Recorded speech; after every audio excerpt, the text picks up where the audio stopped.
Halo bro, kembali lagi di Gaptek News. Seperti biasa kalau gue udah masuk ke Gaptek News, itu tandanya akan ada beberapa highlight berita mengenai teknologi, khususnya hardware komputer yang menurut gue menarik, tapi nggak tahu kalau menurut lo.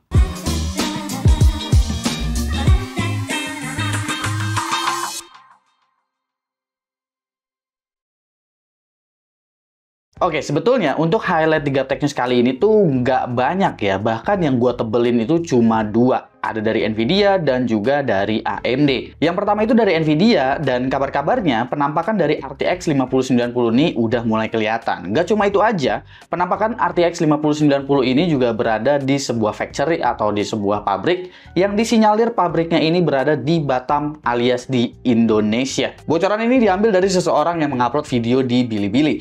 Disinyalir video ini ialah pengujian pertama atau first boot untuk RTX 5090.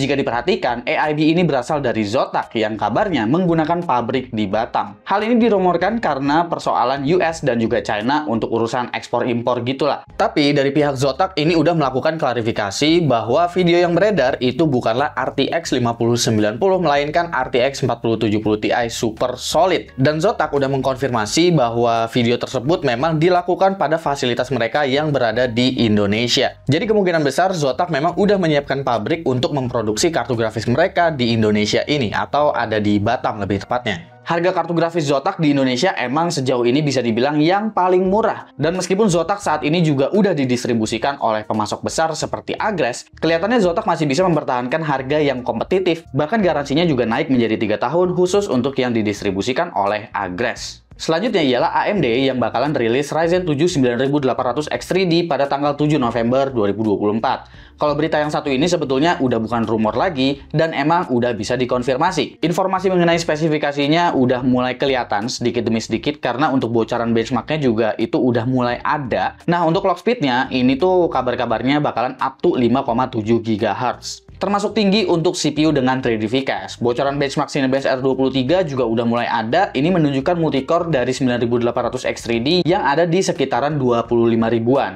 Ini bahkan lebih kencang daripada Ryzen 7 9700X dalam kondisi PBO. Tapi untuk bocoran performa gaming, itu belum kelihatan performa gamingnya itu seberapa uplift dari 7800X3D. Karena seperti yang kita tahu, kemampuan dari 7800X3D itu udah terlalu overpowering ya. Tapi kalau kita ngelihat di sini multicore-nya bisa naik bahkan dari 9700X ditambah dengan 3D V-Cache, harusnya punya uplift yang cukup menjanjikan antara 7800X3D dan juga si 9800X3D. Karena jarang-jarang banget nih untuk versi X3D itu punya kemampuan multicore yang bahkan bisa meningkat. Biasanya untuk versi X3D itu kemampuan multicore-nya itu bakalan lebih rendah. Karena biasanya bakalan dikasih clock speed yang lebih kecil. Bocoran lain juga itu gue dapat soal memori. Menariknya 9800X3D di sini menunjukkan kemampuan memori yang di luar dugaan. Pada bocoran ini 9800X3D bisa menjalankan memori dengan rating DDR5 8800 MB transfer per second.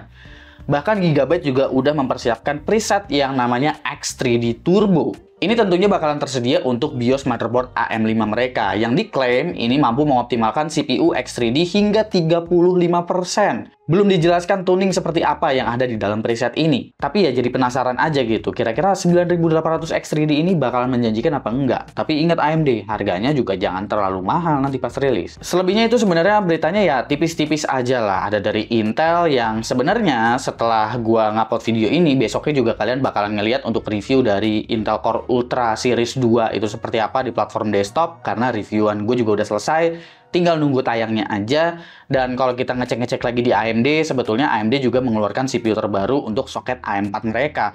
Ada 5600 XT dan juga 5600T. Ya, ini lagi-lagi refresh yang dikeluarkan oleh AMD, sehingga AMD bisa mengeluarkan CPU yang seakan-akan baru dengan harga yang mungkin nggak terlalu murah jadinya, karena 5600 polos dan juga 5600X itu di pasaran udah terlalu murah harganya. Makanya AMD sekarang udah mulai berani ngeluarin refreshment baru dengan harga yang juga baru gitu. Jadi nggak banyak-banyak lah untuk highlight dari Gaptek News kali ini. Karena untuk Intel Core Ultra 9 285K kalian bisa tonton aja besok reviewannya. Kalau kalian nungguin CPU tersebut, kalian bisa komen di kolom komentar di bawah. Atau kalian juga bisa komen mana highlight yang menarik di Gaptek News kali ini.